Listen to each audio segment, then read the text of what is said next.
Current developments at home and abroad reflect a growing cultural insanity that has characterized the human race, especially in these last days. Because that, when they knew God, they glorified him not as God, neither were thankful, we read in Romans 1:21, but became vain in their imaginations, and their foolish heart was darkened. New York City Mayor Eric Adams is probably a nice man, but sadly, very confused. The mayor publicly admitted that this massive influx of immigrants will destroy New York City. He said that thousands are coming in from South America and West Africa. He also said that we have to feed, clothe, house, and educate their children. He said, "We have a lot of passion and compassion. We believe the border should remain open." Like me, we have a lot of compassion and passion when it comes down to the city that we love. Serve the New York City Police Department with me. We believe the borders should remain open. Mayor Adams, if a person has flies in his house, does he check the screens to see if they have any holes in them, or does he make sure the front door stays open? The answer is clear. We need to close the front door. We need to close the border. Open borders not only allow the free flow of drugs and sick people, they allow the free flow of Islamic terrorists. That's a real problem. A few years after the original 9/11, Dr. Paul Williams wrote a book with the chilling title, The Day of Islam, The Annihilation of America and the Western World. Williams presents evidence of bin Laden's purchase of highly enriched uranium in Sudan and nuclear devices from the Chechens and the Russian mafia. Even today, OTMs, that is, other than Mexicans, are coming across our southern border. They look like Mexicans, but they're from Syria, Egypt, and other Middle Eastern countries. No, Mayor Adams, we do not need an open border. Why don't we have passion and compassion for Americans? That would be a welcome change. More confused thinking. They look sincere, but they do not know who or what they are supporting. Islamic countries do not respect so-called gay rights. In a Wikipedia entry titled LGBT Rights in the State of Palestine, we read, quote, "Lesbian, gay, bisexual, and transgender people in Palestine face a precarious situation due to a lack of civil rights legislation aimed at tackling discrimination." Yes, the anger and frustration of Palestinians in Gaza is very sad. But should they blame the Jewish state, or is the source of the problem closer to home?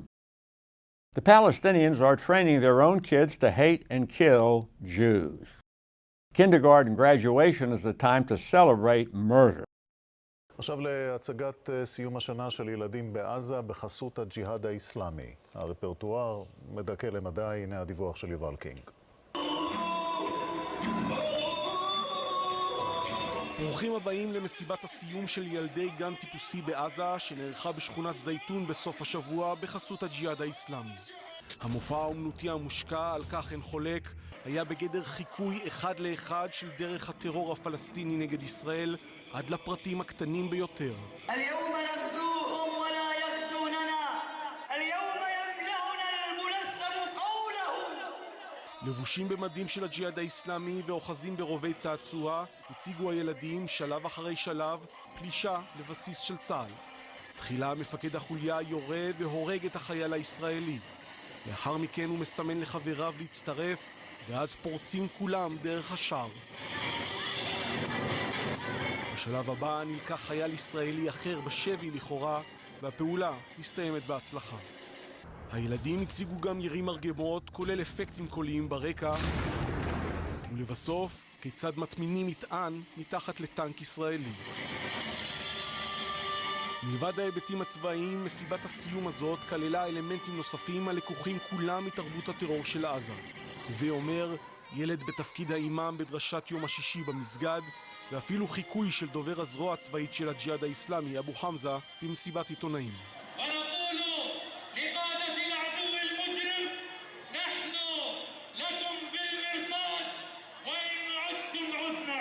בג'יהאד האסלאמי לא ניסו להסתיר את שטיפת המוח הזאת מהציבור, להפך.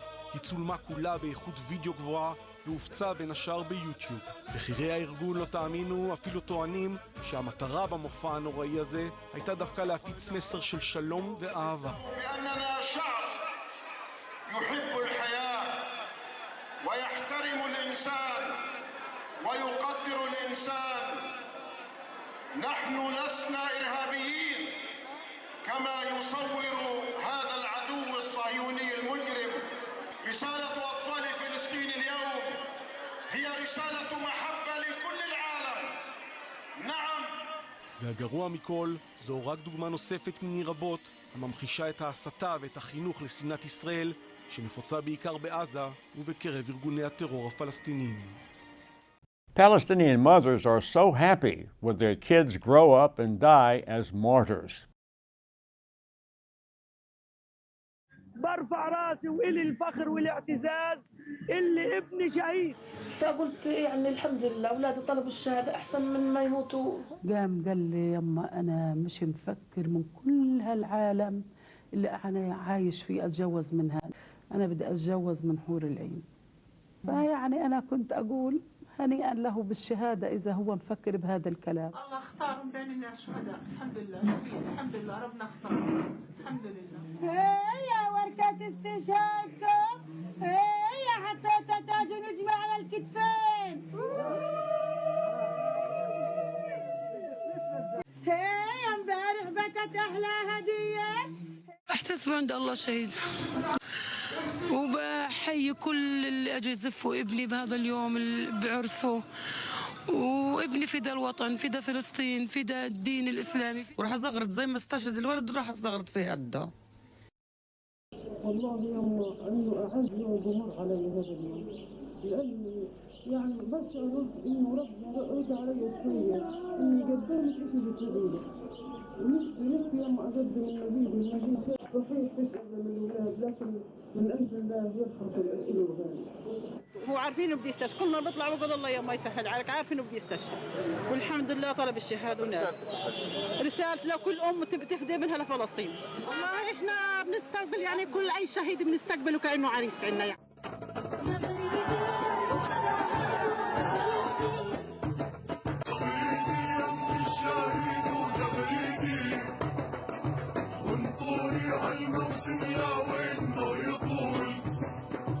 سقينا هالأرض بدم كرمالك يا بلادي، زغرتي يم الشهيد مبروك الشهادة.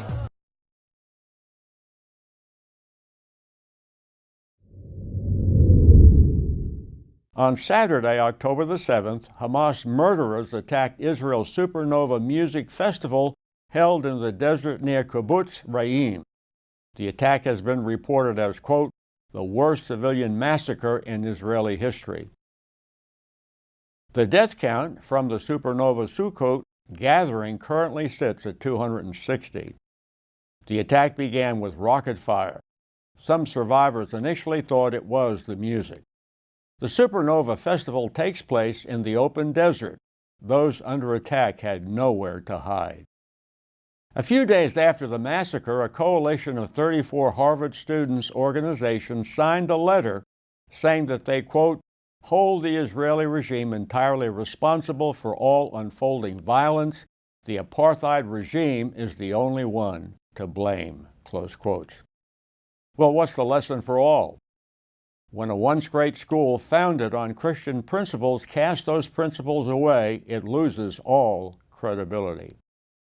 Southwest Radio Church does not want to lose our credibility. We'll stick with the book, the Holy Bible.